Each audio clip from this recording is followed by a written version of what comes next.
Please मेरे channel को subscribe करें। हिंदी कहानी। पौराणिक युग में शांतनु नामक एक सिद्ध साधु थे। इनकी पत्नी भी एक सिद्ध धर्मपरायण नारी थी। कहानी उस समय की है जब शांतनु और उनकी पत्नी बहुत वृद्ध हो चुके थे और उनकी आंखों की रोशनी भी चली गई थी। इन दोनों का एक पुत्र था जिसका नाम था श्रवण कुमार। श्रवण कुमार बहुत ही सरल स्वभाव का व्यक्ति था। माता पिता के लिए उसके मन में बहुत प्रेम एवं श्रद्धा थी। वो दिन रात अपने माता पिता की सेवा करता था। अपने माता पिता का बच्चों की तरह लालन पालन करता था। उसके माता पिता भी स्वयं को गौरवशाली महसूस करते थे और अपने पुत्र को दिन रात हजारों दुआएं देते थे। कई बार दोनों एक दूसरे से कहते कि हम कितने धन्य हैं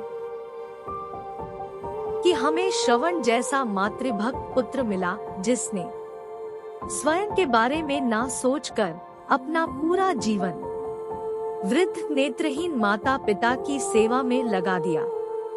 इसकी जगह कोई अन्य होता तो विवाह के बाद केवल स्वयं का हित सोचता और बूढ़े नेत्रहीन माता पिता को कहीं छोड़ आता और खुशी से अपना जीवन व्यापन करता। जब ये बात श्रवण ने सुनी तो उसने माता पिता से कहा कि मैं कुछ भी भिन्न नहीं कर रहा हूँ, यह मेरा कर्तव्य है। जब मैं छोटा था तब आपने मुझे इससे भी ज्यादा अच्छा जीवन दिया और अब मुझे यह सौभाग्य प्राप्त हुआ है कि मैं आपकी सेवा करूं। आप दोनों जो भी इच्छा रखते हैं मुझसे कहें, मैं उन्हें अवश्य पूरा करूंगा। तब शांतनु और उसकी पत्नी कहते हैं, पुत्र श्रवण, हम दोनों की आयु बहुत हो चुकी है। अब जीवन का कोई भरोसा नहीं है। किसी भी समय हमारी आंखें बंद हो सकती हैं। ऐसे में हमारी एकमात्र इच्छा है, हम तीर्थ यात्रा करना चाहते हैं। क्या तुम हमारी यह इच्छा पूरी कर सकते हो? श्रवण कुमार अपने माता पिता के चरणों को पकड़कर अत्यंत प्रसन्नता के साथ कहता है, हाँ पिताश्री, यह तो मेरे लिए परम सौभाग्य की बात होगी कि मैं आप दोनों की इच्छा पूरी करूं। श्रवण अपने माता पिता को तीर्थ करवाने हेतु एक कावड़ तैयार करता है, जिसमें एक तरफ शांतनु एवं दूसरी तरफ उनकी पत्नी बैठती है और कावड़ के डंडे को अपने कंधे पर लादकर यात्रा शुरू करता है। उसके हृदय में माता पिता के प्रति इतना स्नेह है कि उसे उस कावड़ का लेश मात्र भी भार नहीं लगता। अपने पुत्र के इस कार्य से माता पिता का मन प्रसन्नता से भर उठता है और वे पूरे रास्ते अपने पुत्र श्रवण को दुआएं देते चलते हैं। तीर्थ करते समय जब वे तीनों अयोध्या नगरी पहुँचते हैं, तब माता पिता श्रवण से कहते हैं कि उन्हें प्यास लगी है। श्रवण कावड़ को जंगल में रखकर हाथ में पत्तों का पात्र बनाकर सरयू नदी से जल लेने जाता है। उसी समय उस वन में अयोध्या के राजा दशरथ आखेट पर निकले थे और उस घने वन में वह हिरण को शिकार बनाने के लिए उसके पीछा कर रहे थे। तभी उन्हें घने जंगल में झाड़ियों के पार सरयू नदी से पानी के हलचल की आवाज आती है।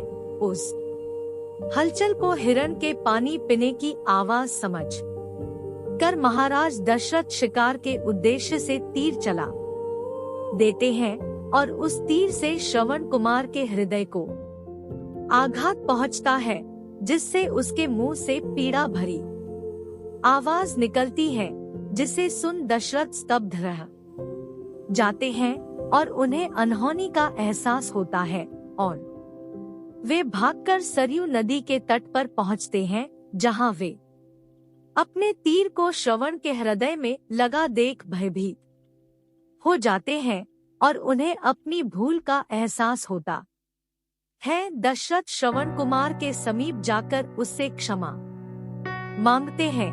तब अंतिम सांस लेता श्रवण कुमार महाराज दशरथ को अपने वृद्ध नेत्रहीन माता पिता के बारे में बताता है और कहता है कि वे प्यासे हैं, उन्हें जाकर पानी पिला दो और उसके बाद उन्हें मेरे बारे में कहना। और इतना कहकर श्रवण कुमार मृत्यु को प्राप्त हो जाता है। भारी हृदय के साथ महाराज दशरथ श्रवण के माता पिता के पास पहुंचते हैं और उन्हें पानी पिलाते हैं। माता पिता आश्चर्य से पूछते हैं, उनका पुत्र कहाँ है?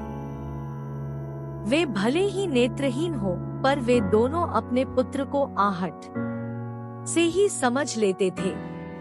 माता पिता के प्रश्नों को सुन महाराज दशरथ उनके चरणों में गिर जाते हैं और बीती घटना को विस्तार से कहते हैं। पुत्र की मृत्यु की खबर सुनकर माता पिता रोने लगते हैं और दशरथ से उन्हें अपने पुत्र के पास ले जाने को कहते हैं।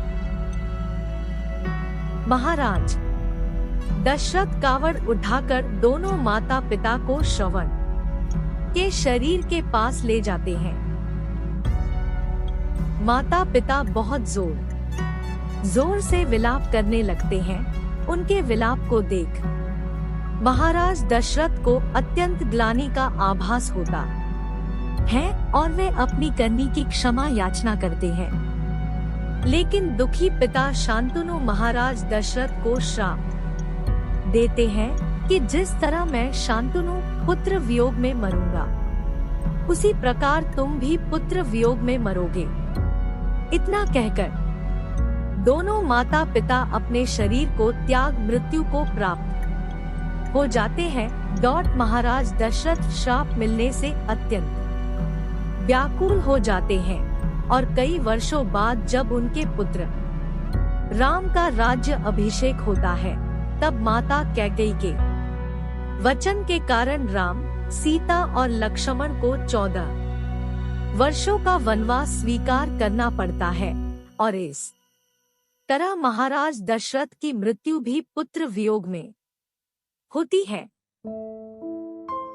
अपने अंतिम दिनों में उन्हें शांतनु के कहे शब्द याद आते हैं और वे राम के वियोग में अपना शरीर त्याग देते हैं।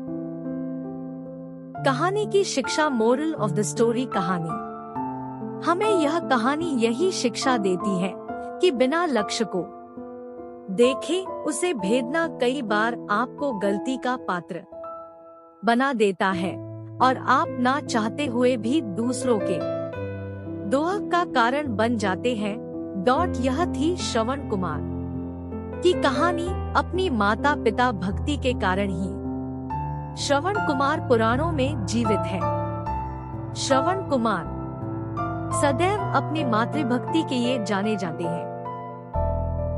उन्हीं की कहानी सुनाकर माता पिता अपने बच्चों को संस्कारित करते हैं। प्लीज मेरे चैनल को सब्सक्राइब करें हिंदी कहानी।